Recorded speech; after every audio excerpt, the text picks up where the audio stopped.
Bismillahirrahmanirrahim. Assalamualaikum warahmatullahi wabarakatuh. Selamat pagi, salam sejahtera bagi kita semuanya. Om Swastiastu, Namo Buddhaya, salam kebajikan.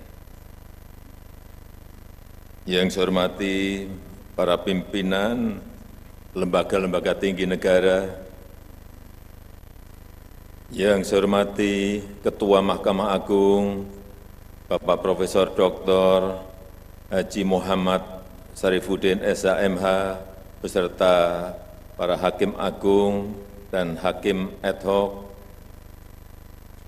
Yang saya hormati Yang Mulia Ketua Mahkamah Agung Negara-Negara Sahabat, Ketua Mahkamah Agung Negara Singapura, Ketua Mahkamah Agung Negara Malaysia, Ketua Mahkamah Agung Negara Kuwait, Wakil Ketua Mahkamah Agung Negara Qatar, dan seluruh delegasi dari negara Arab Saudi, Sudan, Australia, China, dan Rusia.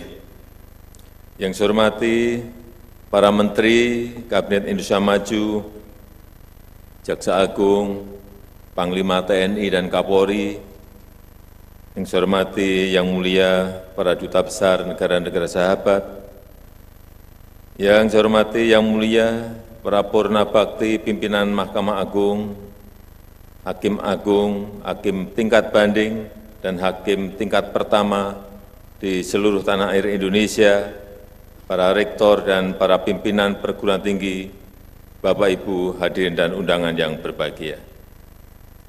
Pertama-tama, saya menyampaikan terima kasih kepada Mahkamah Agung yang terus bekerja keras, membenahi diri, terus melakukan reformasi, menjadi bagian penting bagi penguatan rule of law dan good governance.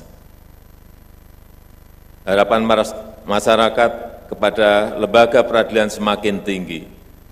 Masyarakat menuntut jaminan keadilan, masyarakat semakin kritis terhadap proses peradilan dan semakin terbuka menyampaikan penilaiannya.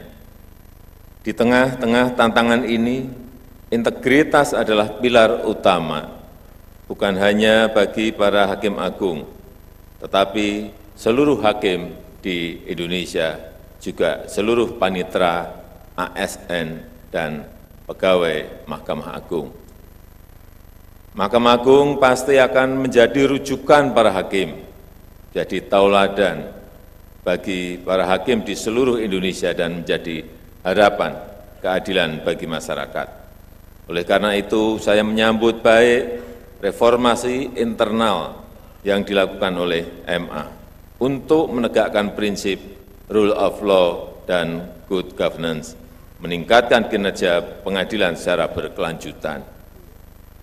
Kualitas SDM hakim adalah kunci, integritasnya, profesionalismenya, kepekaannya terhadap rasa keadilan masyarakat, kepekaannya terhadap perkembangan zaman termasuk perkembangan ilmu pengetahuan dan teknologi.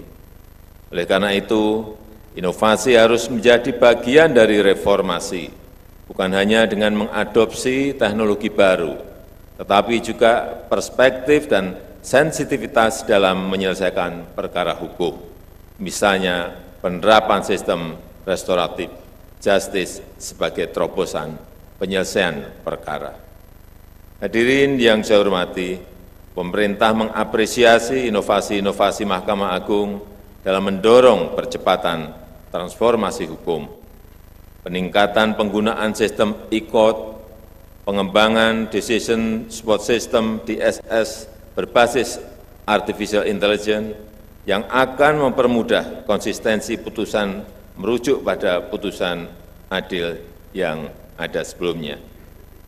Rakyat Indonesia juga mengapresiasi terhadap komitmen keterbukaan kepada publik.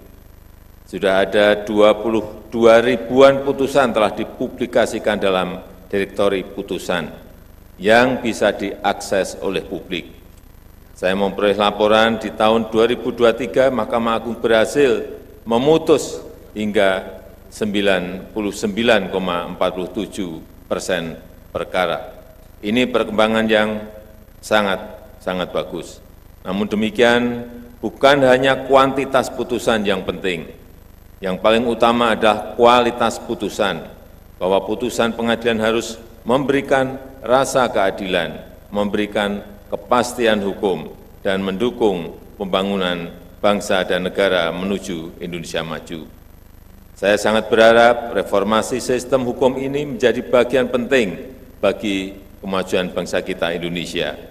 Sekali lagi, memberikan rasa keadilan, kepastian hukum dan good governance, menyelamatkan aset negara, meningkatkan kesejahteraan rakyat terutama lapis bawah, dan membawa Indonesia naik menjadi negara berpenghasilan tinggi. Saya rasa itu yang dapat saya sampaikan dalam kesempatan yang baik ini. Terima kasih. Wassalamualaikum warahmatullahi wabarakatuh.